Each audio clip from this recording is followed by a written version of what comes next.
veremos lo que es el examen neurológico. Estará desarrollado de la siguiente manera: el examen mental, las funciones cognitivas y superiores, el examen craneal, el examen motor, la marcha, la sensibilidad, el examen cerebeloso, el examen meningio y el examen neurológico en pacientes con compromiso de conciencia. Antes de realizar es importante mencionar una correcta anamnesis que se debe realizar para posteriormente tener un correcto diagnóstico y darle un buen tratamiento a nuestro paciente. Buenas tardes, José. Mi nombre es Angie y lo voy a atender el día de hoy. Listo, mucho gusto. Bueno, indíqueme por favor su nombre completo. Robinson David Sepúlveda Ávila. Listo. ¿Tu número de cédula? 1029-6602-77.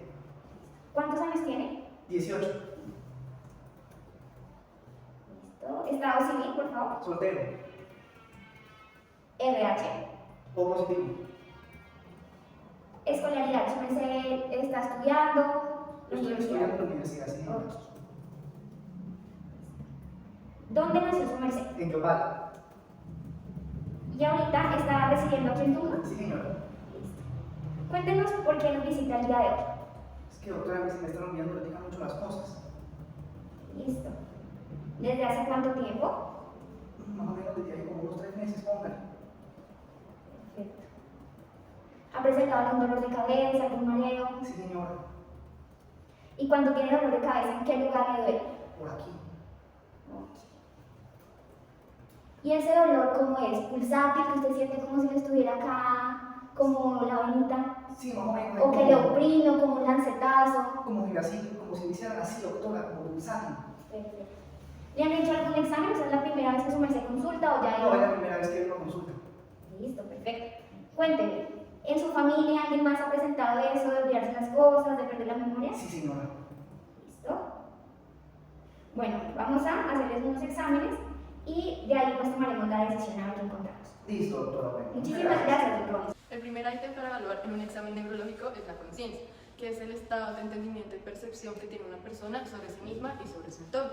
Entonces vamos a dividirlo en dos tipos. Tenemos lo que es el compromiso de la conciencia cuantitativa y el compromiso de la conciencia cualitativa. Cuando nosotros vamos a evaluar el compromiso de la conciencia cuantitativa, es como la respuesta o la reacción de la persona frente a su entorno. Entonces vamos a tener 5 interpretaciones. La primera interpretación es el estado de vigilia, que es cuando el paciente está despierto y está alerta. El segundo es cuando se encuentra en somnolencia. El paciente tiene tendencia a dormir, sin embargo responde a los estímulos verbales simples y complejos. El tercero es la obnubilación, que es el menor grado de compromiso de conciencia, en donde el paciente permanece con somnolencia, pero puede ser despertado con estímulos verbales. Pero el paciente puede despertarse con confusión, va a tener lentitud en las respuestas, va a disminuir su estado de alerta y de atención. Tenemos el sopor. El sopor es cuando ya totalmente el paciente está dormido, pero se puede despertar con diferentes estímulos y tenemos 3 tipos de sopor: el sopor superficial, medio y profundo. Superficial es cuando responde a un estímulo verbal, medio a un estímulo táctil y profundo a un estímulo doloroso. Y por último tenemos el estado de coma, que ya es ausencia total de la vigilia. El paciente no puede ser despertado con ningún estímulo, incluyendo estímulo doloroso, pero sí se puede presentar como tal una respuesta motora reactiva debido a que hay una respuesta no integrada de tipo reflejo. Ahora vamos a tener el compromiso de la conciencia cualitativa, que se describe como una alteración de la percepción en el que predomina un estado afectivo que genera reacciones inadecuadas en el contexto. ¿Cómo podemos evaluarlo? Mediante la escala de Coman y Glasgow, que sirve para medir el compromiso de conciencia, y se evalúan 3 parámetros, que son la apertura ocular, las respuestas verbales y las motoras. Nos haremos la evaluación de la escala de conciencia a través de la escala de Coman y Glasgow. Entonces, este consiste en evaluar 3 parámetros. Vamos a evaluar la apertura ocular, la respuesta verbal y la respuesta motora, teniendo en cuenta que una puntuación de 3 es coma, el puntaje más bajo, y de 15 a 15 significa que tiene el estado de conciencia normal. Entonces, nosotros nos damos cuenta en el paciente que en el momento de ingresar él tiene una respuesta ocular espontánea, por lo tanto le damos un puntaje de 5. ¿Su merced cómo se llama? Santiago. ¿Sabe dónde está? Sí. ¿Qué día es hoy? Hoy es miércoles. Tiene un puntaje de 5 en la respuesta verbal. Y la respuesta motora es, por favor, ¿podría levantar el brazo? Gracias. El otro brazo. Perfecto. La pierna. Perfecto. Y la otra. Por lo tanto, tiene una puntaje de 5, entonces tendríamos una escala de Glasgow 15 sobre 15. Con respecto a la atención, nosotros hemos de saber que esta es la capacidad de poder mantener enfocada la conciencia en un solo estímulo, persona, objeto o animal. La capacidad, la actividad de mantener sostenidamente la atención se denomina concentración. Las áreas morfológicas que van a estar involucradas de forma bilateral en la atención son el tálamo, el sistema límbico, la corteza prefrontal y no olvidar el núcleo estriado. Bueno, Juan Manuel, yo le voy a decir una serie de palabras y necesito que su merced por favor me lo diga en el orden contrario, ¿sí? Ok. Casa, carro, oveja y vaca. Bueno, el orden contrario va a ser vaca, oveja, carro, casa. Perfecto, Juan Manuel. Hola, buen día. ¿Cómo es su nombre? Juan Manuel Ojeda, Alcárcel. Don Juan Manuel, ¿sabe en qué año estamos? Estamos a 2024, Listo. ¿Y sabe la fecha exacta del día de hoy? 21 de febrero. Muy bien. ¿Y qué día de la semana es? Hoy estamos a miércoles. Muy bien. ¿Y sabe dónde estamos? Sí, estamos en una consulta. En un consultorio. Muy bien. La memoria es la capacidad que tenemos de usar, almacenar y recordar información. Dentro de este proceso se van a involucrar diferentes estructuras cerebrales como lo son el hipocampo, el tálamo, el cerebelo, los cuerpos mamilares y la amígdala del lóbulo temporal. Asimismo, tenemos un neurotransmisor de vital importancia que es la acetilcolina. Este examen es importante ya que vamos a evaluar lo que es la memoria inmediata, tanto a corto como a largo plazo. La memoria a corto plazo o reciente es la memoria que abarca la memoria de minutos, la cual ya tiene capacidad de almacenaje de la información y tiene capacidad de retención. Por otro lado, vamos a tener la memoria a largo plazo, que es la capacidad de actualizar los hechos pasados conservados, traerlos a la conciencia y así establecer un enlace entre lo que es el pasado y el presente. Bueno, para evaluar cómo el estado de tu memoria, te voy a dar 3 palabras que no tienen interconexión alguna, ¿listo? Silla, escritorio, cortina. Silla, escritorio, cortina. Muy bien, esta se les va a preguntar más adelante, ¿listo? Por ahora voy a seguir tomándote unos datos. ¿Qué edad tienes, Valeria? 18 años. Ok, ¿a qué te dedicas? Soy estudiante de medicina. Listo, regálame tu número de cédula, por favor. 1101 049 797. Listo, y ahora te voy a pedir que me repitas las 3 palabras que te había mencionado. Ok. Silla, escritorio, cortina. Ok, muy bien. Este examen es para evaluar cómo está tu memoria a corto plazo. Por ahora te voy a pedir que me digas 3 presidentes de Colombia que recuerdes en ese momento. Duque, Santos, Petro y Uribe. Listo. Muy bien, este ejercicio es como tal para evaluar cómo está tu memoria a largo plazo. Ahora vamos a evaluar el examen de lenguaje de nuestro paciente. Es importante tener en cuenta que el lenguaje es el medio por el cual nuestro paciente comunica sus pensamientos por medio del habla o simplemente por escritura o también las líneas. ¿Qué pasa? Vamos a tener nuestro paciente y vamos a evaluar de la siguiente manera. Vamos a evaluar inicialmente su lenguaje espontáneo, donde le pedimos al paciente, pues, tenemos una conversación con él y vemos cómo es la fluidez de su lenguaje, cómo es su entonación y cómo es su sintaxis, que el paciente no vaya a empezar a hablar por sílabas, que el paciente no tenga esa necesidad de omitir pronombres, y lo que buscamos es que hable con total normalidad. También después de ello vamos a tener una prueba que es la del lenguaje automático. Buscamos que el paciente pueda realizar o decir algunas frases que ya tiene preaprendidas, como son los días de la semana, los meses o simplemente una frecuencia numérica de 1 a 10. Seguido de ello va la nominación, en donde nuestro paciente tiene que nombrar un objeto y si puede describirlo. Si nuestro paciente no puede hablar, no tiene esa capacidad de comunicarse y simplemente puede oírnos, vamos a decirle que si el objeto al que le estamos preguntando eso no es, para que él responda con su cabeza. Seguido de ello, vamos a tener en cuenta la repetición. Vamos a pedirle a nuestro paciente que repita una frase simple, una frase más compleja y por último un conjunto de oraciones para ver si el paciente puede hacerlo correctamente o no. Seguido de ello, vamos a ver la comprensión. Así que vamos a pedirle al paciente que por favor realice las acciones que le estamos mencionando. Entonces le vamos a pedir al paciente que cierre los ojos, que levante los brazos y él simplemente escuchándonos va a tener que realizar estas acciones. Por último tenemos la lectoescritura. Vamos a pedirle al paciente que lea un fragmento y realice la acción que está descrita en él, o le vamos a pedir al paciente también que escriba lo que lo que se le venga a la mente o simplemente un dictamen que se le realice, un dictado, ¿sí? Ahora, es importante ver que si hay algún tipo de alteración estaríamos hablando de una afasia, que es un trastorno en la manera de comunicarnos, es una imposibilidad de comunicarse. vamos a tener dos afasias muy importantes. La afasia de Broca, que lo que nos va a afectar es la comunicación. El paciente va a tener un entendimiento totalmente normal, pero no va a poder gesticular las palabras adecuadas y no va a tener fluidez. Y otra afasia sería la afasia de Wernicke. ¿Qué vamos a tener en la afasia de Wernicke? El paciente no logra entender lo que le estamos diciendo, pero puede hablar de una forma fluida. Entonces, ¿qué va a hacer este paciente? Va a decir cosas sin sentido debido a que él no entiende lo que le estamos diciendo. Hola, Manuel. Ahora yo soy el encargado de hacerle la evaluación del lenguaje. Entonces, tiene que saber principalmente que su lenguaje se encuentra pues, administrado por dos áreas. La primera es el área de Broca, que le va a permitir gesticular las palabras, y el área de Wernicke, que lo que le va a permitir es entender lo que se le está diciendo. ¿Sí? Una es de, pues, se utiliza para hablar y la otra para el entendimiento. Entonces, vamos a realizar la prueba. Por favor, puede iniciar con una conversación ahí con usted. Entonces, cuénteme qué tal estuvo su día. No, muy bien, pues estuve en clases desde las 7, 8 de la mañana hasta las 10, salí, fui a almorzar, regresé a hacer unos trabajos en la universidad, pero todo bien. Listo, ¿y cómo se sintió? ¿Cómo fueron sus emociones el día de hoy? Pues fueron como encontronazos emocionales debido a que en la mañana de pronto tuve angustia debido a algunas exposiciones que de pronto tuve y también pues felicidad debido a que pude recordar algunas cosas, como no sé, cosas de que vi hace 2 o 3 semestres, que eso es satisfacción. Listo, Juan. Quiero comentarle que en este momento acabo de evaluar cómo es su entonación, que si tiene algún tipo de sintaxis, y en este caso no las tiene, y cómo es su fluidez al hablar. Ahora, por favor, voy a evaluarle el lenguaje automático. Por favor, dígame qué día es hoy. Hoy estamos a 21 de febrero, en específico, día miércoles. ¿Qué día, no es específico, o sea, lunes, martes, miércoles, qué día de mañana? Jueves. ¿Cuáles son las 4 estaciones del año?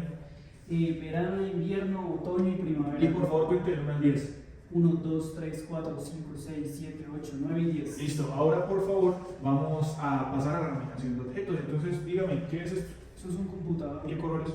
Rojo. ¿Qué forma tiene? Como rectangular. Listo. Ahora usted va a repetir lo que yo le digo. Camión, gorra, me compré un camión, y por último, me compré un camión y vendí una gorra. Me compré un camión y vendí una gorra.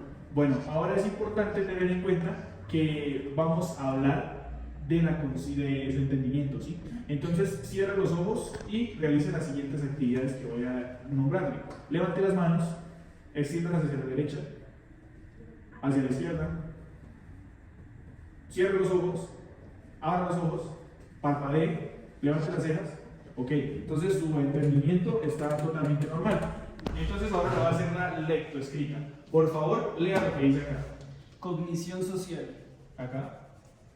Conjunto de operaciones mentales que permiten las interacciones sociales, como la percepción, la interpretación y la generación de respuestas o los comportamientos de los demás. Ok, ahora escriba las palabras que le voy a dictar. Árbol, manzana, abrigo y dado. Listo, me complace decirle que no tiene ningún tipo de afasia en ninguna de las dos áreas ni compromiso del lenguaje. Bueno, ahora vamos a hablar de praxis. Entonces, con base a esto vamos a decir que es una capacidad de realizar movimientos voluntarios, los cuales van a ser a partir de programas motores previamente pues, estudiados o aprendidos. Aquí se va a evaluar lo que viene siendo la ausencia de trastornos motores o de la coordinación. También vamos a decir que para la realización de estas fórmulas vamos a abarcar 2 grandes componentes. Uno que va a ser el cognitivo y otro que va a ser el motor. En cuanto al motor, vamos a englobarlo como una ejecución de lo que le estamos pidiendo al paciente que haga, y al cognitivo, que es la ideación, o sea, la captación del mensaje. Vamos a tener una fórmula práctica en la cual vamos a tener primero una intención, una planificación, la otra es una programación, después viene la ejecución y después una acción. Ahora pasando sí a la neuroanatomía, lo que va a abarcar estas praxias, viene siendo que se relaciona pues, primero con el lóbulo parietal y también con la corteza premotora del lóbulo frontal, predominante en sí en el hemisferio izquierdo. Ahora vamos a evaluar lo que vienen siendo las praxias. Primero vamos a decir que las praxias son como los movimientos y pues la coordinación de ellos que son de la vida diaria suya. Entonces, primero voy a realizarle unas preguntas que quiero que usted me las responda con totalmente sinceridad. Cuando usted va al baño, de casualidad necesita ayuda de una segunda persona o solito. Voy sola. Cuando se va a bañar, necesita ayuda. No, lo hago sola también. Ah, bueno, ahora voy a realizarle como un tipo de orden que quiero que usted ejecute, por favor, ¿listo? Necesito que coja el lapicero, le quite la tapa y la vuelva a colocar. Ok, muchas gracias. Ahora le voy a pasar esta bata, le voy a pedir que se la coloque y se la abotone, por favor.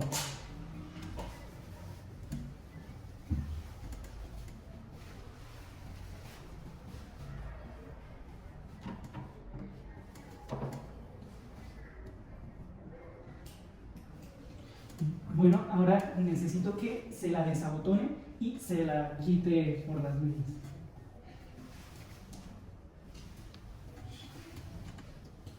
Bueno, ahora por último necesito que interprete que usted se cepille su cabello. Le voy a dar estos dos objetos y quiero que escoja uno de ellos para cepillarse.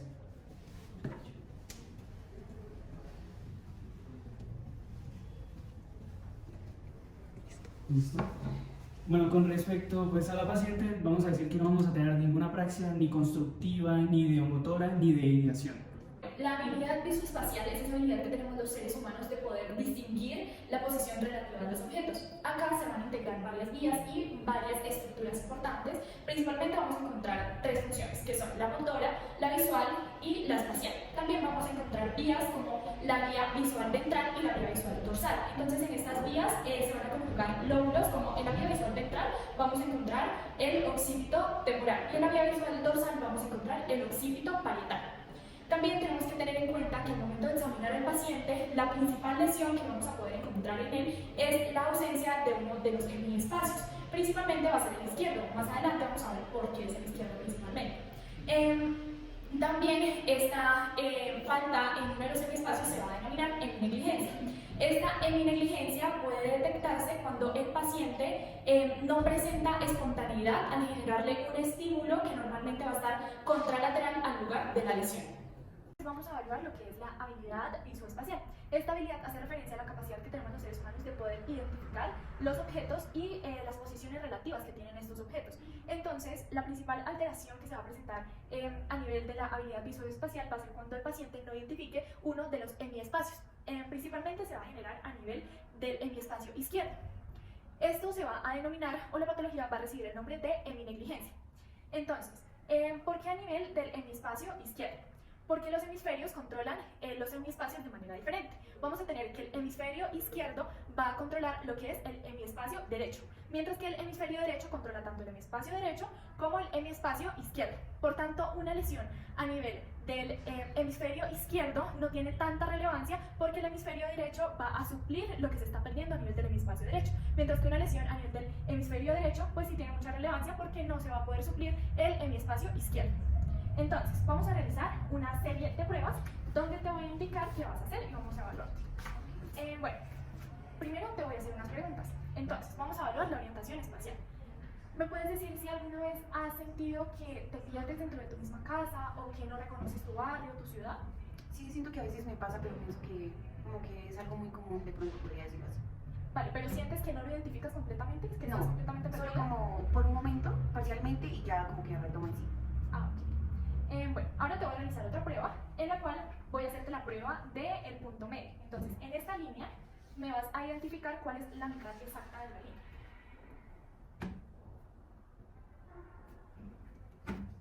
Bueno, acá tenemos el resultado. Entonces, como podemos evidenciar, la paciente localiza pues el punto medio, se aproxima. Acá el problema sería cuando la paciente ubica el punto medio más cerca a la derecha que a la izquierda, porque va a haber una pérdida del hemispacio izquierdo. Bien, ahora te voy a realizar otra prueba. Entonces, esta va a ser la prueba de la supresión y quiero que leas este párrafo completo, por favor. Cada clase de árbol tiene una hoja de forma diferente. Podemos reconocer la mayoría de los árboles por la hoja que tienen. Las hojas son casi siempre verdes, pero a veces otro color, por ejemplo el rojo, cubre el verde. La sustancia verde que encontramos en las hojas se denomina clorofila. Muy bien. Entonces podemos evidenciar que la paciente no está cortando palabras, principalmente a nivel izquierdo, hacia el lado izquierdo, porque acá sí sería patológico.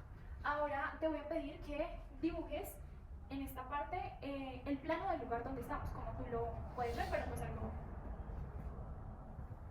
sencillo.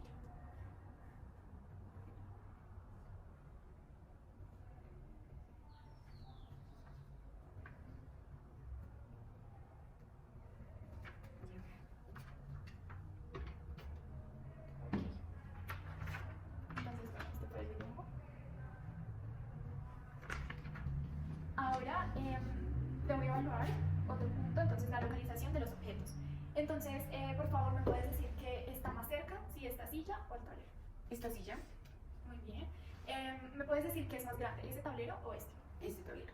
Ok, muy bien. Ahora te voy a hacer el test, el trail making test. Entonces, te voy a pedir que por favor vas a trazar unas flechas iniciando desde el 1 hasta el 8 de manera ordenada. Los números, por favor. Une los números.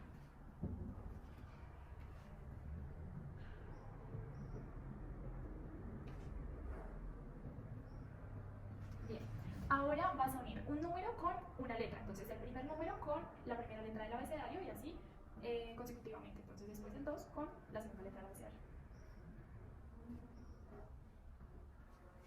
Ok. Entonces, pues vemos que la paciente logra como tal realizar las pruebas de manera adecuada.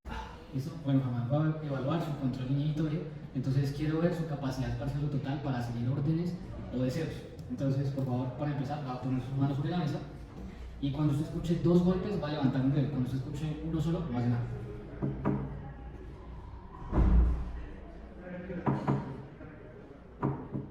Listo. Entonces, para la siguiente prueba le voy a pedir que usted ponga su puño, ¿sí?, sobre la mesa, ponga así el borde medial de la mano sobre el puño y le dé palmas, así sucesivamente. Eso. Ahora con la otra mano. Bueno, ahora vamos a evaluar sus funciones cognitivas superiores, su juicio de razonamiento y su juicio de realidad. ¿Para qué? Pues para evaluar esa capacidad de resolución de los problemas del paciente y si ese sujeto comprende esas conductas y costumbres sociales aceptadas. Entonces, por ejemplo, señor Juan Manuel, en caso de que su casa se estuviera quemando, ¿usted qué haría? Salirme para no quemarme. Muy bien. Dice, respecto al cálculo, miramos la resolución abstracta de soluciones aritméticas simples, por ejemplo, una resta consecutiva. Señor Juan Manuel, ¿me puede por favor una resta consecutiva de 100 y restando 7 en 7? Bueno, 100, 93, 86, 79, 72, 65. Listo, sí señor. Por favor, 9 por 9. 81. Listo. Ahora vamos a, entonces el paciente no presenta ninguna alteración como acalculia espacial, entre otros. Ahora vamos a evaluar lo que es la abstracción y la inteligencia, formulándole 3 preguntas. Entonces, primero, ¿en qué se parece una manzana y una naranja? ¿En qué son una fruta? Sí. ¿En qué se parece una auto y un avión? ¿En qué son un método de desplazamiento? Y, por ejemplo, ¿qué significa esta frase de a quien madruga Dios le ayuda? ¿A qué hace referencia? A que si uno se levanta temprano le alcanza el día para hacer suficientes cosas. Entonces ahí evaluamos que la capacidad de abstracción o de inteligencia del paciente está adecuado sin tener ningún tipo de alteración como cretinismo, entre otros. Bueno, dentro de la percepción tenemos 2 tipos, la sensopercepción y las representaciones. Tenemos que la sensopercepción es un mecanismo sensorio-cognitivo en la cual tenemos una relación entre las sensaciones y las percepciones, que son términos diferentes. En la sensación, el ser humano tiene pues, la capacidad de captar los estímulos mediante los sentidos. Y pues la percepción se encarga de integrar y organizar esa información proveniente de los sentidos para pues, realizar esa respuesta frente a esos estímulos. Tenemos que el sistema sensoperceptivo se compone de múltiples estructuras como la corteza de asociación, la corteza motora sensitiva primaria y secundaria, el cerebelo y los ganglios de la base, la corteza visual, el hipocampo y pues, las amígdalas. Estas estructuras pues, cumplen unas funciones específicas que contribuyen a la percepción, pues ya sea, digamos, facilitando la integración de esa información proveniente de los sentidos. Bueno, Manuel, ahora le voy a hacer una serie de preguntas. ¿Ve a alguien más en ese consultorio aparte de nosotros dos? No, ¿Siente algún olor en específico, algún olor desagradable? ninguno. ¿Escucha voces en algún momento, pues ha sentido que le hablan al oído? No. Bueno, ahora le voy a hacer unos estímulos y su merced me va a decir del 1 al 10 qué tanto siente. 2. 5. Bueno, ahora me va a decir si siente frío o caliente. Frío. Bueno, ahora le voy a mostrar este objeto y usted me va a decir qué es. Es un celular. ¿Qué forma tiene? Rectangular. ¿Qué color? Dorado. ¿Ve algún otro objeto aparte del celular? No. ¿Y ahora qué observa? Nada. Bueno, aquí podemos evidenciar que no presenta ninguna alteración cuantitativa ni cualitativa de la percepción, que no presenta ninguna alucinación de la percepción, alguna alucinación vera, observando de pronto algún objeto inexistente. En la cognición social, en esta vamos a evaluar el estado mental del paciente y este paciente cómo reacciona ante los comportamientos de los demás. Bueno, entonces, señor Juan Manuel, ahora para evaluar su cognición social le voy a hacer 3 diferentes tests. Vamos a iniciar por el primero, que es el test de la falsa creencia. Entonces, le voy a leer a su merced una situación y su merced me tiene que decir cuál es la falsa creencia que va a tener alguno de los personajes. Entonces, vamos a tener a 2 niños, una que se va a llamar Sally y la otra que se va a llamar Ana. Entonces, Sally va a poner una pelota dentro de su caja. Entonces, Sally se va a ir. Entonces, cuando Sally se va, Ana va a coger la pelota que estaba en la caja de Sally y la va a poner en su propia caja. Entonces, cuando llegue, ¿en qué caja la va a buscar Sally? ¿Y cuál es la falsa creencia que tiene ella? Pues ella lo que va a hacer es buscar en su caja a ver si está pues, la pelota. ¿Y cuál es la falsa creencia? Esa misma, de que ella no la va a encontrar debido a que la tiene la otra muchacha. Entonces ahora vamos a continuar con el test del falso caso. ¿Listo? Entonces ahora yo le voy a leer a su merced un caso y su merced me tiene que decir si se ha cometido un error social o qué error su merced puede detectar. Listo. Entonces, Ana le va a regalar a su amiga Marta un libro sobre cómo mejorar su cocina, a pesar de que Marta es una chef profesional con mucha experiencia. ¿Ana ha cometido algún error social? Pues yo creería que sí, porque le está regalando un libro de cocina a alguien que pues de por sí es chef profesional. Listo. Entonces, ahora vamos a proseguir con el test de la lectura mental de la mirada. Entonces, yo su merced le voy a poner a continuación una foto de una cara. Entonces, su merced me tiene que decir qué está sintiendo esa persona, si está triste, si está feliz, si está enojado, si está riendo. Ok. Entonces, ¿cómo se va a encontrar esta persona? Le da tristeza, por lo que me da. Listo. Es la evaluación del pensamiento. Sabemos que el pensamiento se define como ese flujo de ideas, símbolos y asociaciones que van dirigidas hacia un objetivo y que se expresan mediante el lenguaje. El objetivo de este es evaluar el pensamiento del sujeto en cuanto a lo que es estructura, velocidad, contenido y control. Son 4 ítems que en primer lugar la estructura se va a evaluar con respecto a las palabras que emite nuestro paciente, la concordancia que tenga, la gramática y los principios lógicos a la hora pues, de dar un discurso. Tenemos, cuando hay una alteración, vamos a tener diferentes tipos de pensamiento. En primer lugar, tenemos el pensamiento circunstancial o detallista, que es el trastorno mediante el cual el paciente no es capaz de reconocer algo esencial de lo accesorio. También tenemos el pensamiento tangencial, que es cuando el paciente no tiene como una concordancia, una cronología de los hechos y no hay un flujo de ideas que tengan como un inicio y un fin, sino simplemente las deja a mitad y no termina su idea. También tenemos el pensamiento escamoteador, que es cuando el paciente evita, niega o miente con respecto a hechos de importancia.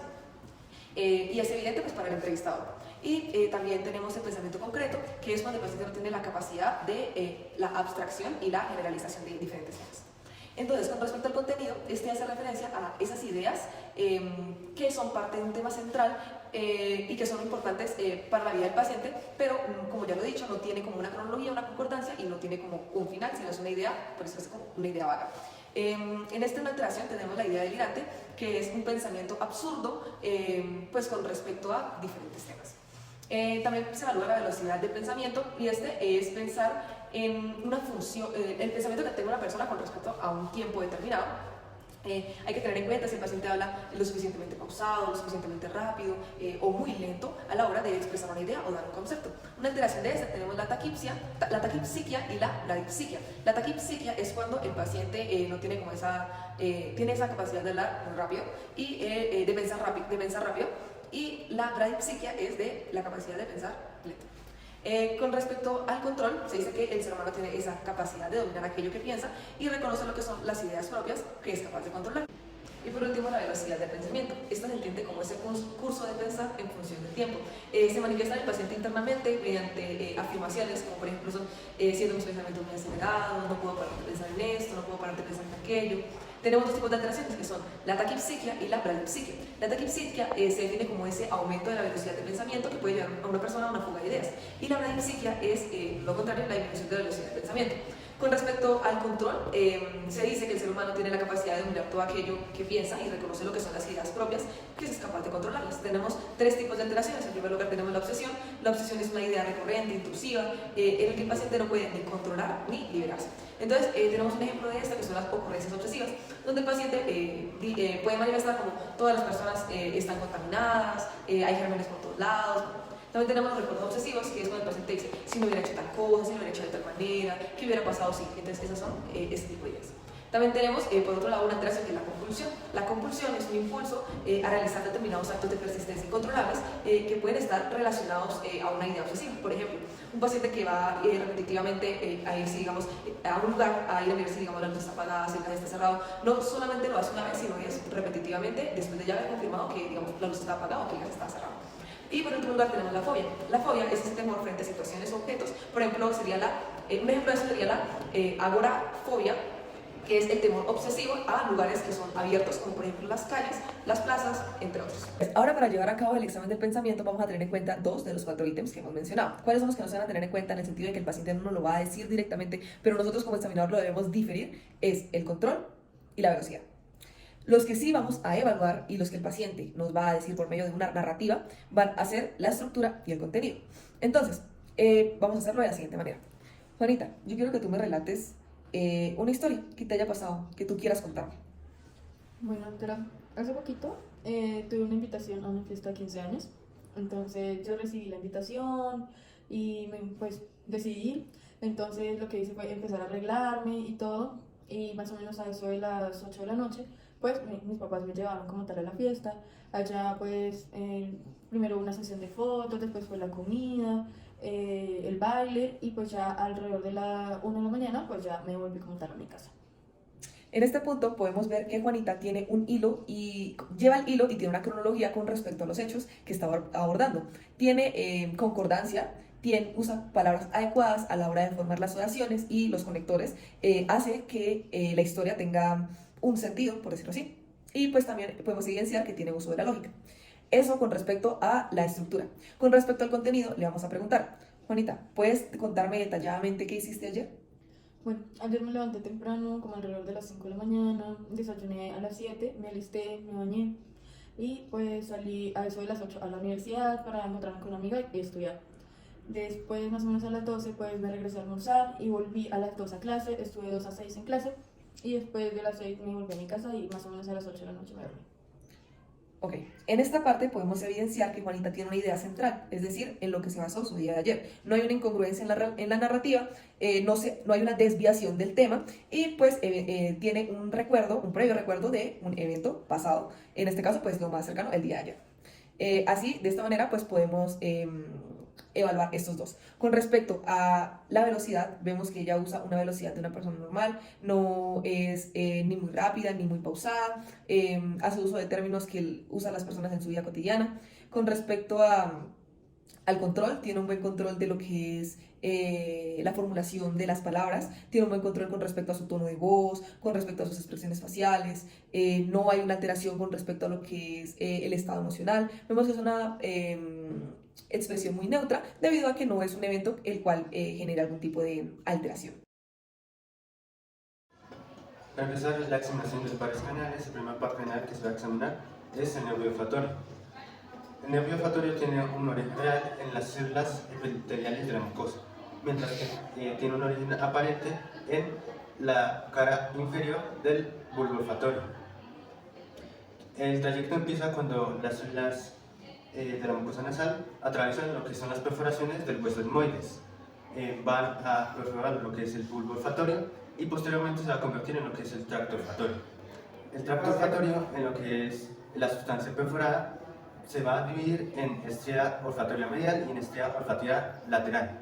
La estría olfatoria medial va a cruzar el plano medio y va a hacer sinapsis a nivel de la corteza olfatoria contralateral, mientras que la estría olfatoria lateral va a ser sinapsis en la corteza olfatoria ipsilateral.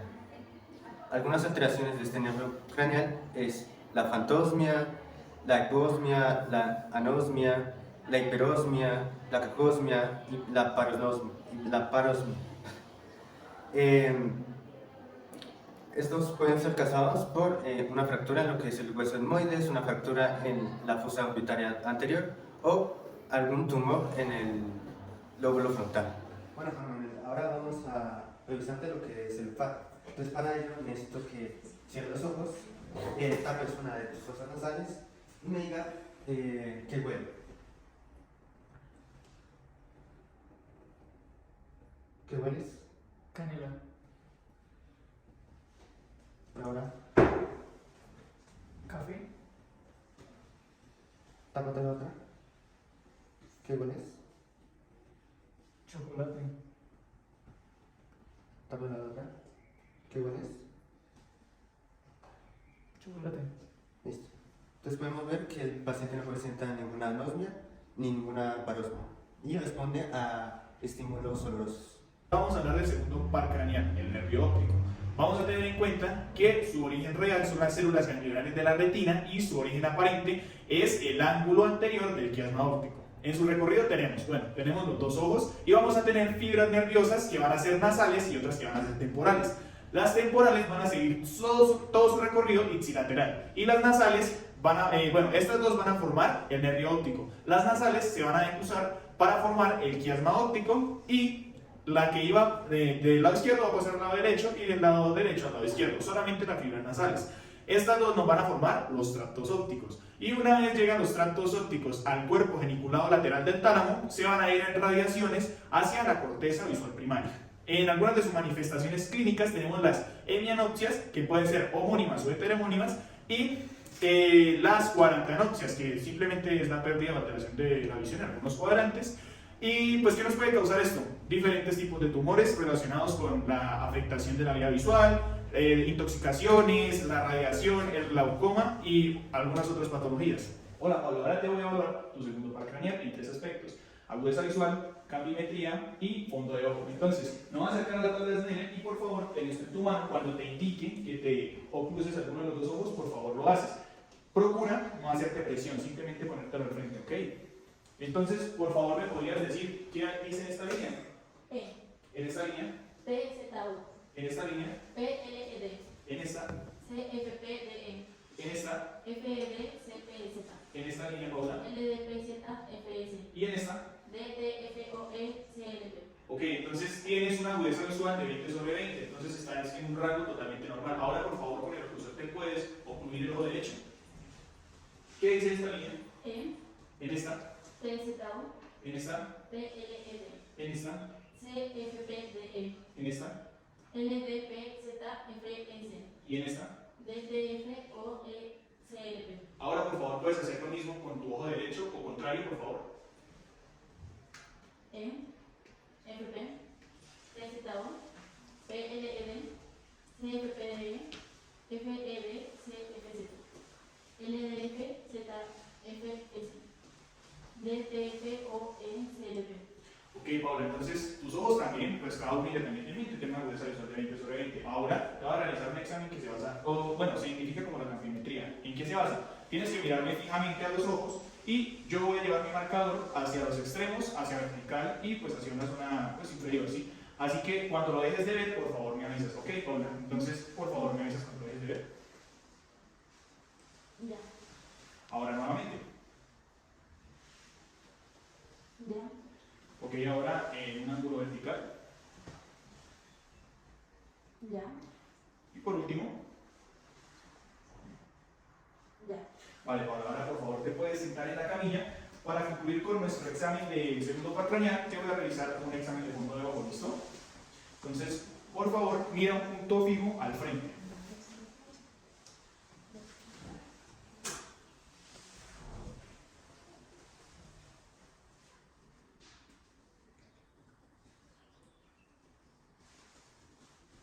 Ok, Paula, sigue mirando al frente, lo voy a hacer con el otro ojo.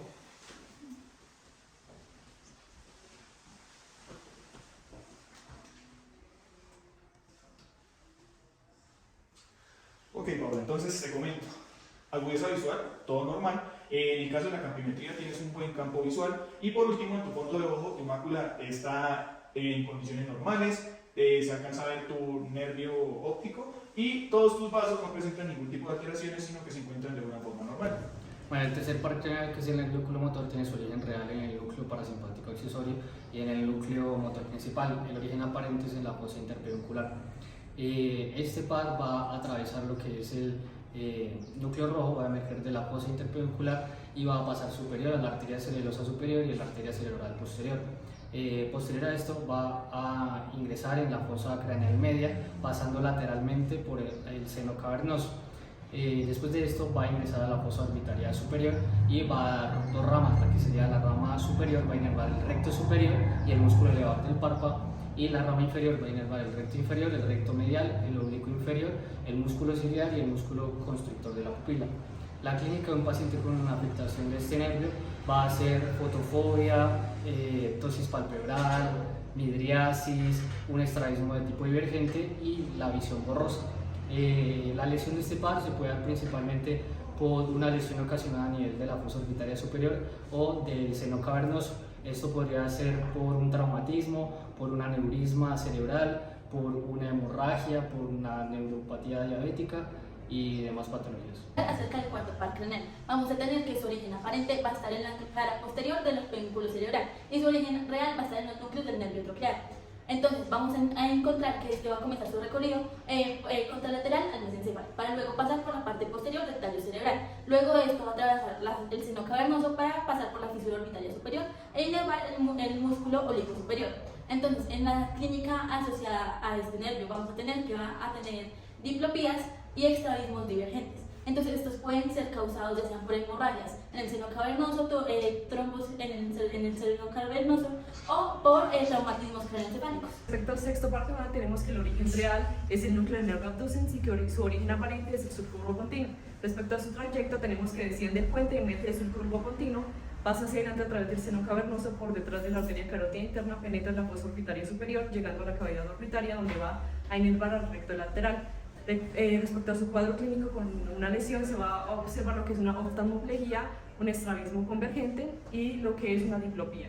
Y sus causas pueden ser variadas como un trauma craneoencefálico, una trombosis del seno cavernoso, un aneurisma en la arteria carótida interna o lo que es una lesión vascular en el puente. Lo que es tu tercer, cuarto y sexto par craneal. Entonces empezamos viendo los reflejos del nervio oculomotor. Entonces voy a pasarte una luz que puede ser un poco molesta. Entonces estamos evaluando lo que es el reflejo fotomotor, en el cual hay una correcta miasis de las pupilas de ambos ojos. Entonces continuamos con el reflejo consensuado. Entonces,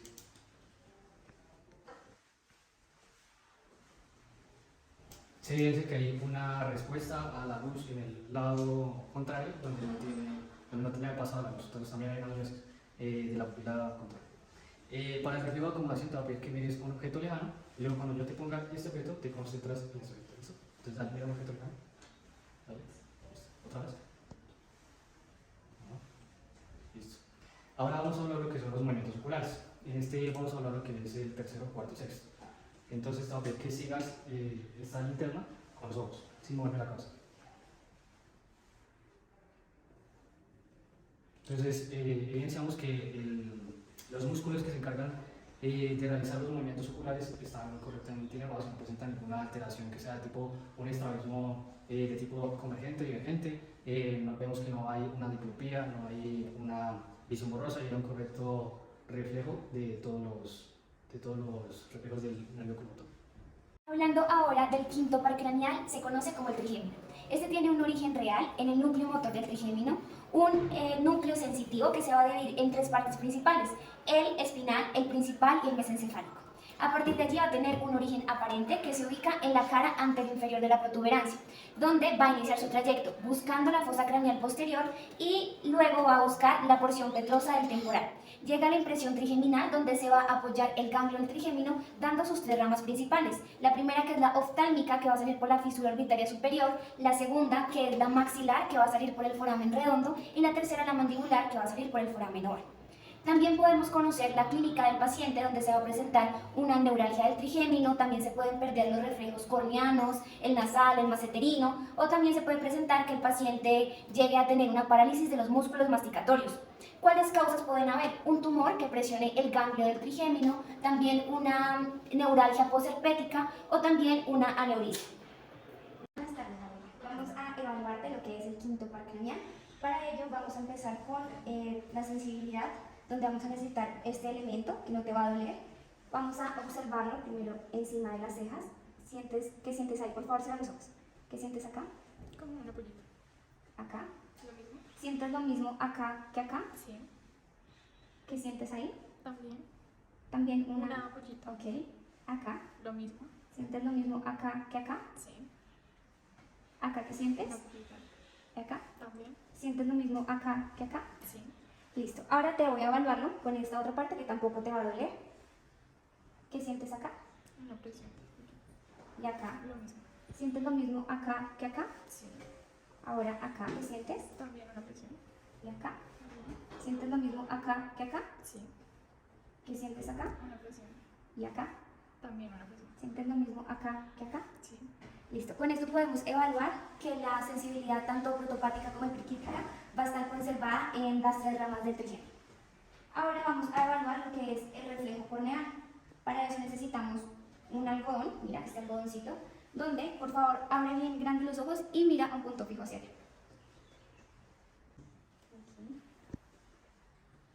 Donde podemos evaluar el cierre palpebral. Ahora en la parte motora vamos a evaluar primero el macetero, entonces por favor cierra la boca muy bien y aprieta los dientes. Aquí podemos evaluar la contracción del macetero. En pacientes que tienen bruxismo pues va a ser mucho más contraído este músculo. Ahora por favor vamos a hacer una adicción de mandíbula, así. Y vamos a hacer una fuerza contralateral. Entonces por favor para este lado, para el otro lado. Correcto.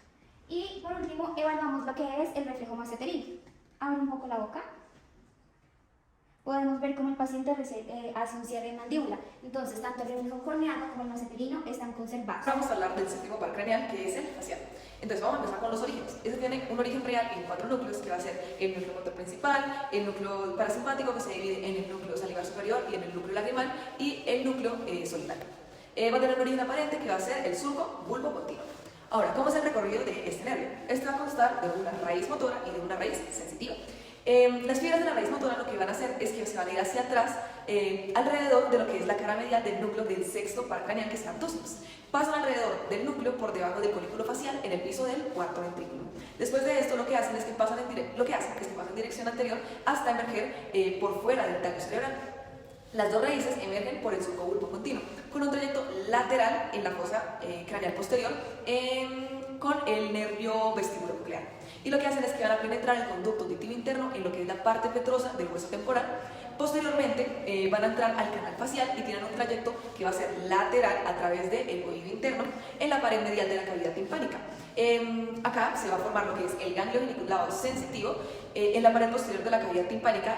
El nervio lo que hace es que va a girar hacia atrás en el lado medial de la entrada del antro mastoideo, y lo que va a hacer es que va a descender por detrás de la pirámide y pues va a emerger a través del orificio estilomastoideo. Bueno, ahora abarcando lo que es con respecto al cuadro clínico, cuando hay una lesión de este nervio, ¿qué puede producir en un paciente? En primer lugar, puede producir la pérdida del gusto en los 2 tercios anteriores de la lengua, puede producir anemia, puede producir pérdida de la sensibilidad del pabellón auricular, parálisis facial periférica, parálisis facial central o también el conocido fenómeno de Bell.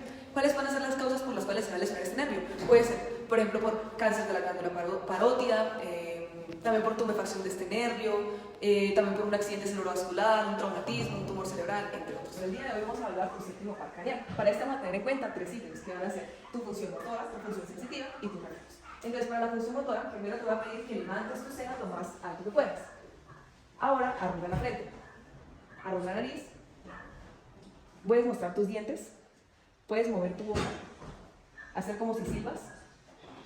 En este caso, también podemos mirar la simetría de la boca de la paciente. Vemos que se encuentra simétrica, vemos que tiene una respuesta ante la función motora debido a que tiene los movimientos de los músculos de la mímica. Y bueno, ahora vamos a evaluar la siguiente función, que es la sensitiva. Para esto podemos evaluarlo de 2 maneras, con la propiocepción y la nocicepción. Para la propiocepción te voy a pedir que cierres tus ojos y yo te voy a tocar una parte de tu cara y tú me vas a decir en qué parte yo te estoy tocando.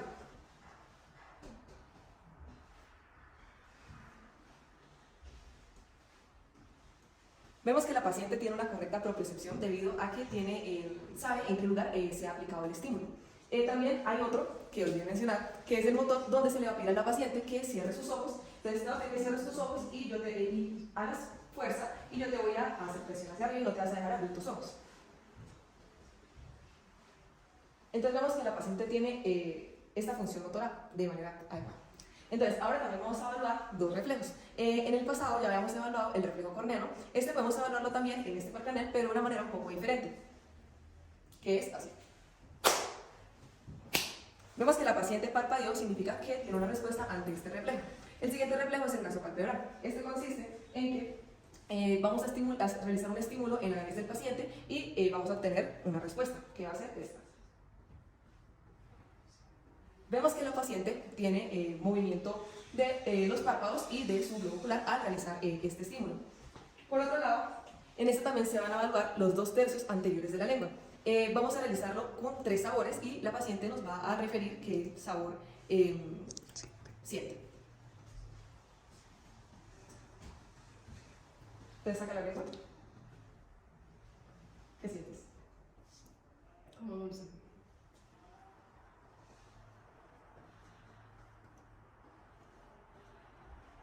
Hola.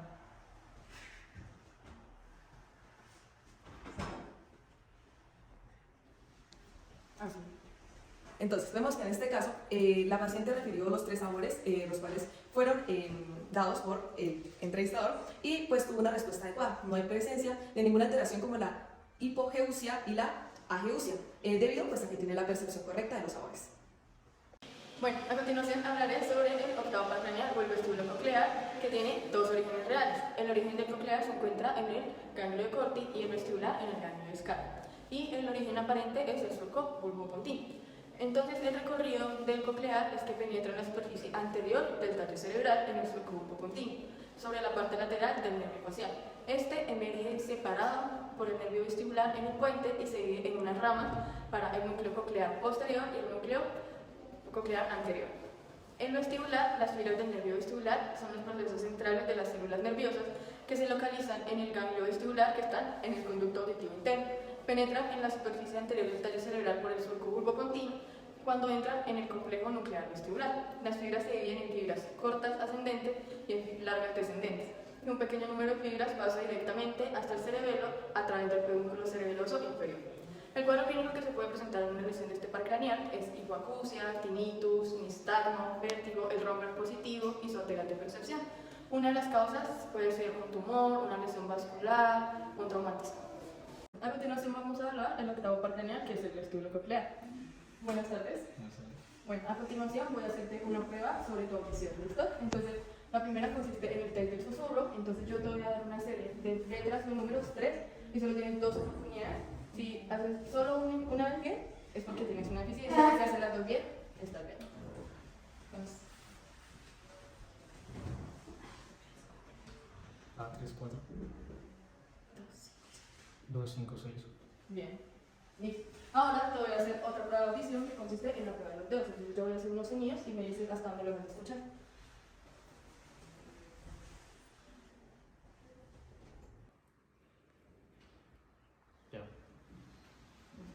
A continuación te voy a hacer una prueba de la vibración, ¿listo? Entonces el mango al diapasón lo voy a poner en tu frente y tú me dices si sientes la lateralización, si sientes en ambos lados o solamente en un lado. Los 2. Perfecto. Ahora voy a realizar lo mismo, pero lo que voy a hacer es evaluar tu vía aérea y tu vía ósea. Entonces primero voy a hacer lo mismo, te lo voy a poner en tu apófisis mastoides y posteriormente lo vas a escuchar en el pabellón auricular. Lo normal es que lo escuches aún después de haberlo dejado de sentir en el apófisis. ¿Me dices cuándo dejas de percibirlo? Ya.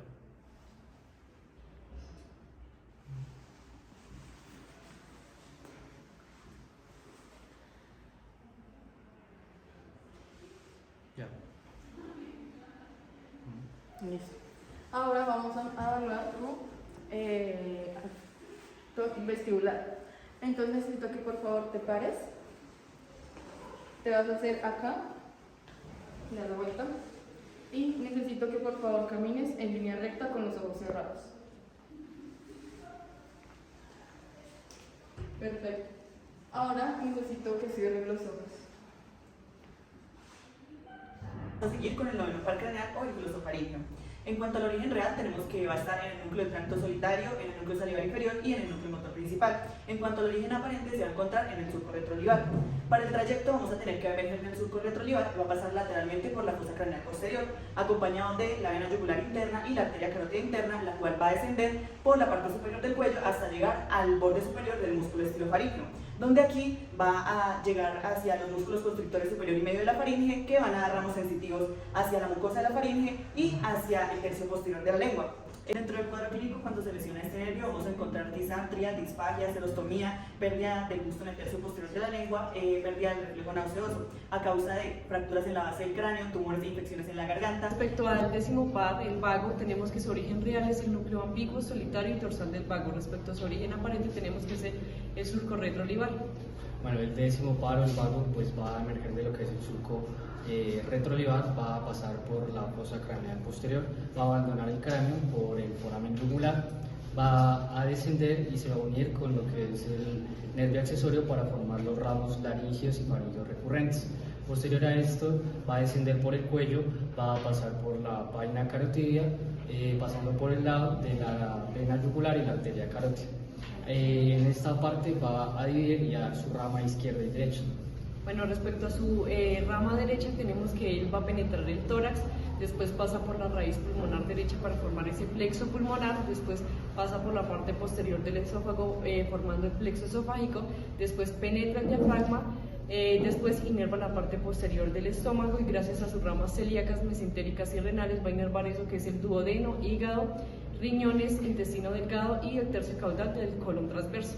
Bueno, la rama izquierda va a penetrar por el tórax, va a pasar de manera lateralmente a la izquierda por el arco ártico, va a entrar en lo que sería la cavidad pulmonar, va a dar el plexo pulmonar, va a atravesar el diafragma y va a inervar lo que es la cabeza del páncreas, el hígado y va a dar, muy importante, en el corazón y el nódulo sinoauricular. Con respecto a la clínica de este par craneal, se va a presentar una desviación de la úvula hacia el lado contrario de la lesión. Buenas tardes, Daniela. El día de hoy vamos a evaluar el nervio glosofaringeo y el nervio vago. Principalmente pues vamos a evaluar el reflejo nauseoso. Por favor, abre la boca. Bueno, ahí podemos observar que pues, el paciente genera esa arqueada que es del reflejo nauseoso. Ahora vamos a evaluar el reflejo velopalatino. Vamos a generar, vamos a tocar el velo palatino y pues se van a contraer los músculos de la faringe y la lengua. Ahora vamos a pedirle al paciente, por favor, abra la boca y va a decir A. Bueno, podemos observar que la úvula se encuentra en su posición, en la línea media, se encuentra en reposo. En caso de que tuviera alguna lesión unilateral, la úvula se va a desviar hacia el lado sano y pues si fuera bilateral pues no va a generarse ningún movimiento. En este caso lo que podemos observar es que el velo del paladar se va a contraer. Bueno, el nervio accesorio espinal tiene su origen real en lo que es el núcleo vulvar y el núcleo espinal de C1 a C6 y tiene su origen aparente en lo que es el surco retroolivar.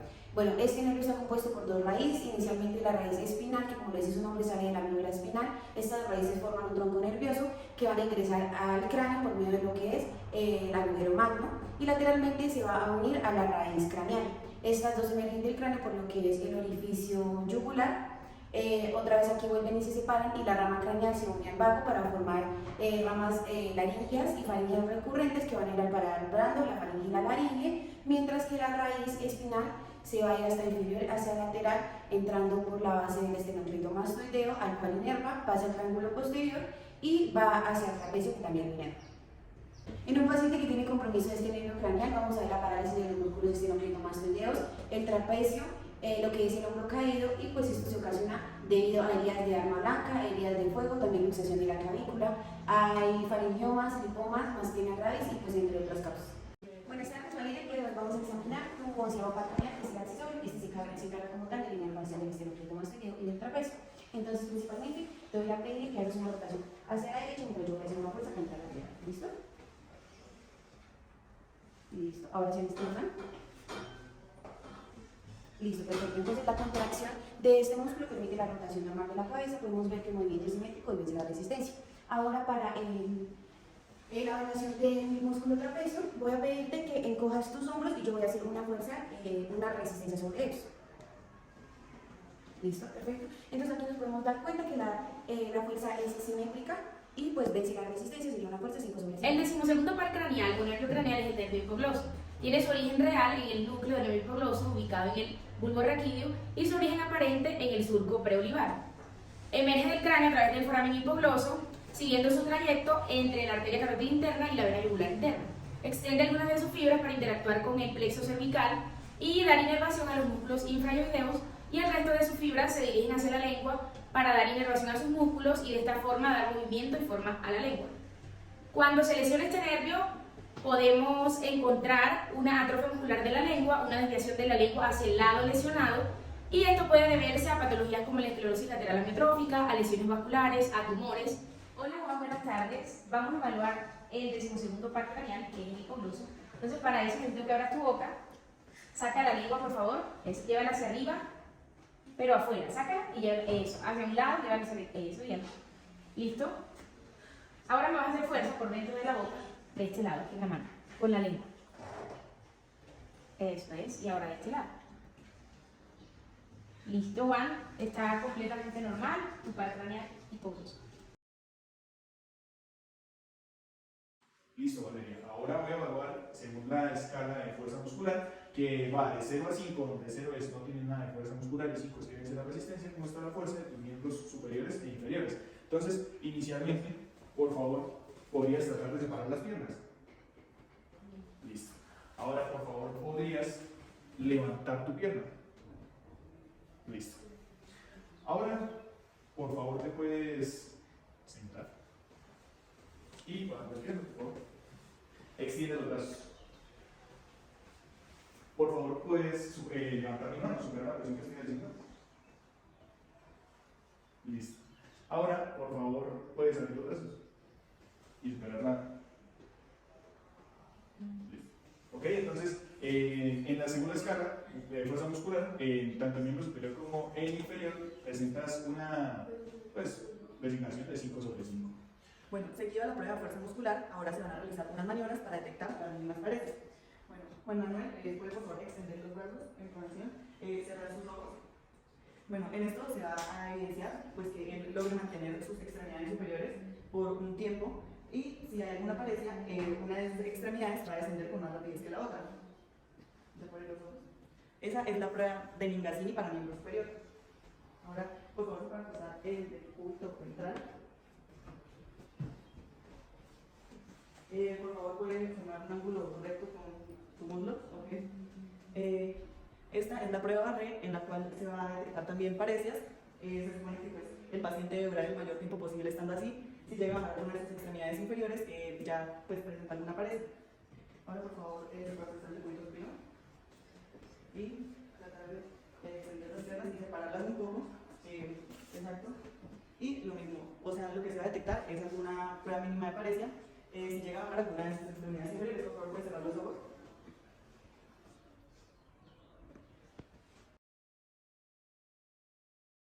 Bueno, entonces ahora vamos a evaluar el reflejo bicipital. Este reflejo bicipital va a tener un centro integrado en C5 a C6 y va a estar inervado por el nervio musculocutáneo. Entonces, le vamos a pedir al paciente que no vaya a realizar ningún tipo de fuerza con el brazo y los dedos totalmente lo relaje. Y encima del tendón del bíceps braquial vamos a dar un pequeño golpe. Entonces lo que se va a esperar es que haya una flexión del antebrazo. Y después vamos a evaluar el otro brazo. Bien. Entonces ahora vamos a evaluar el reflejo tricipital, y este va a tener sus centros integradores en C6, C7 y C8. Y estos van a estar inervados por el nervio radial. Entonces lo que se va a esperar es que el paciente haga una extensión de brazo.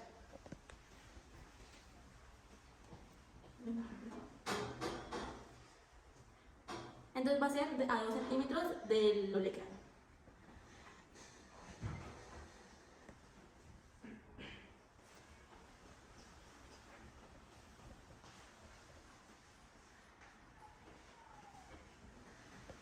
Listo, ahora vamos a evaluar el reflejo rotuliano. Este tiene un centro integrado de L3 a L4. Vamos a evaluar el nervio femoral y lo que se espera es que haya una extensión de la pierna. Tocamos la rótula, 2 centímetros. Ahora el otro lado. Listo, ahora vamos a evaluar el reflejo aquiliano. Este tiene un centro integrador de S1. Lo que se evalúa es el nervio tibial y lo que se espera es una extensión del pie.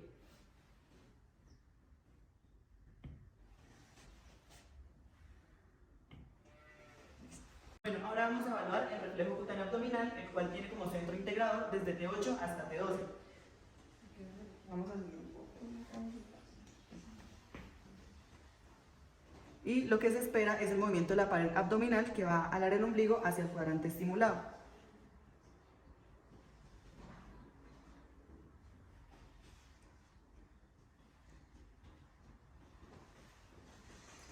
Y ahora vamos a evaluar el reflejo flexoplantar, que este va a ir desde la línea del talón hacia la cara externa de la planta.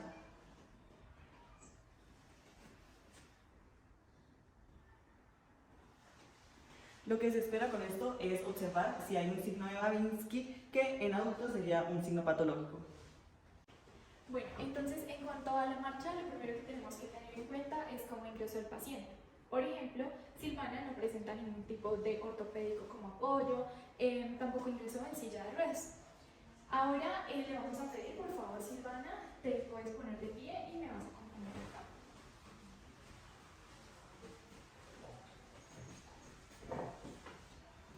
Entonces, vas a seguir las indicaciones que yo te voy a dar. Vas a caminar hasta el otro extremo en punta de pie.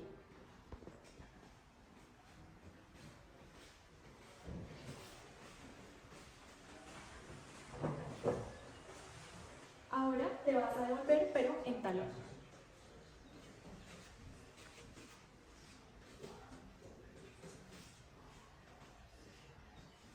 Y ahora vas a hacer lo que yo te voy a mostrar. Entonces vas a unir tu talón con tu punta del pie contrario. De esta forma. Y alineados.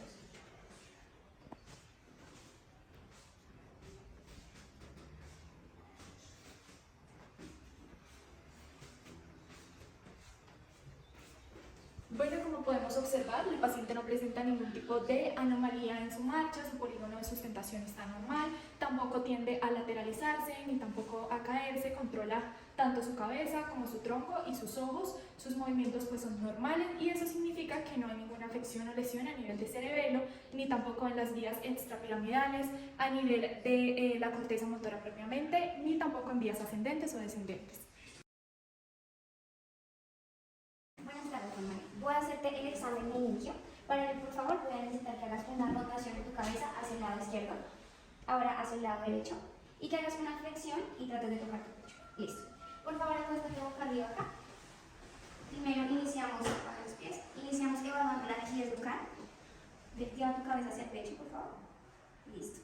Ahora vamos a evaluar lo que es el signo de Kelvin, donde, por favor, así derechito al costado, vamos a flexionar solo un pie, una pierna del paciente en 90 grados y luego vamos a hacer una extensión. Correcto. Y ahora haremos el de Orlowski, donde realizaremos los mismos pasos para el rigidez bucal y vemos que el paciente tiene todos los signos negativos. Santiago, ahora te vamos a volver lo que es el cerebro. ¿Sí? El cerebro se encarga de lo que es la coordinación motora y pues más o menos medidas distancias. Entonces necesito que hagas lo siguiente: extiende los brazos, así, pon tus dos dedos así, e intenta que estos dos se encuentren. Ahora hazlo, pero con los ojos cerrados. Bien, ahora necesito que hagas lo siguiente: toca tu nariz, toca tu oreja y luego toca mi dedo. ¿Listo? Entonces hazlo ahora. Ahora con el otro brazo, por favor. Ahora intenta hacerlo con los ojos cerrados.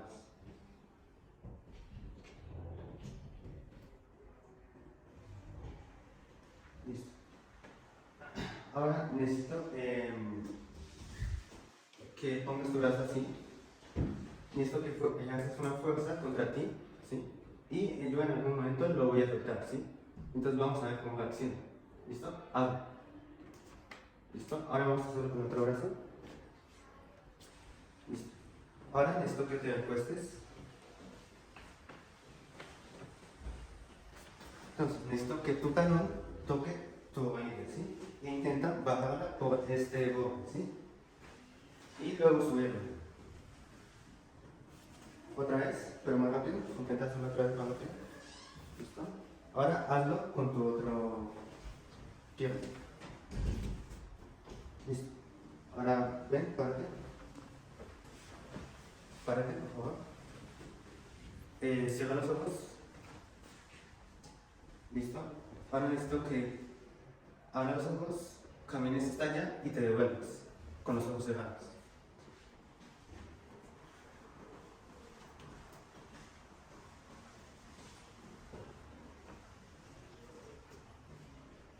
Listo. Por favor, haz esto. Ahora intenta hacer esto. Ahora con tu otro brazo. Listo. Bueno, ya acabamos lo que es el examen cerebeloso, entonces podemos observar que presentas una correcta coordinación en lo que son los miembros superiores y en los miembros inferiores. También no presentas ninguna disdiapocinesia, ninguna dismetría ni ninguna disineria. Hola Angie, bueno, el día de hoy vamos a realizar usted la prueba sobre la sensibilidad tanto superficial como profunda. La sensibilidad en sí es la respuesta que tiene el sistema nervioso ante los distintos estímulos que vienen tanto de agentes externos como propios del cuerpo, pues ante estos, ¿no? Bueno, yo le voy a pedir que por favor cierre los ojitos y me responda qué es lo que siente cuando yo le toco su piel, ¿sí? Pollita, pollita, pollita, pollita. Suave, suave. Pollita, suave. No sentí nada. Pollita, suave. Perfecto. Ahora también con los ojos cerrados, me dice por favor si siente tibio, caliente, frío, ¿sí? Frío, caliente, caliente, frío, caliente, frío, caliente, caliente. Perfecto. Ahora necesito que me diga si siente algún estímulo, si no sé, vibración, dolor o entre otros, ¿sí? Vibración, vibración, vibración, vibración, vibración, vibración, vibración, vibración. Perfecto. Ahora, por favor, ¿me puede decir en qué posición se encuentra usted en este momento? Sentada, Si le hago así ¿noto algún cambio? flexioné mi brazo, Si le hago así, extendí mi brazo, si le hago esto, estiré la pierna, si le hago esto, permiso. rompí la cabeza, Perfecto. Ahora, si le hago esto, ¿noto algún cambio? ¿Qué noto? está estirando el dedo, Perfecto. Y si le cojo así, flexionando, y si lo mantengo así, pues normal. perfecto. Aquí Está flexionando el dedo, y así. así se flexiona. Perfecto. Bueno, acabamos de notar que la señorita Angie tiene una sensibilidad tanto superficial como profunda conservadas. Tras las evaluaciones de la sensibilidad tanto superficial como profunda, seguiremos con la cortical, que es la capacidad de analizar e interpretar las sensaciones por el lóbulo parietal. Seguiremos con la esterognosia, que es la capacidad, por favor, la capacidad que tiene el paciente de percibir o dominar los objetos por el tacto. ¿Qué es esto? Muy bien. Esto. Un esfero. Esto. Una neura. Seguiremos con la grafestesia, que es la capacidad que tenga el paciente, por favor, de identificar números o letras en su piel. Por favor, le voy a escribir un número y usted me va a indicar cuál es. 0, 2, 8. Listo. Seguiremos con la baragnosia, que es la capacidad que tenga, por favor, la capacidad que tenga el paciente de discriminar los pesos de los objetos.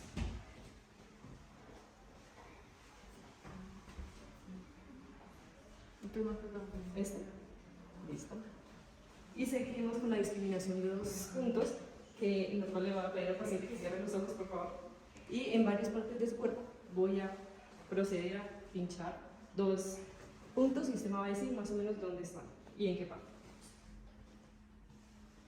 ¿En qué parte? En el abdomen, Ujú. en la mano, Ujú. en el antebrazo. Sí.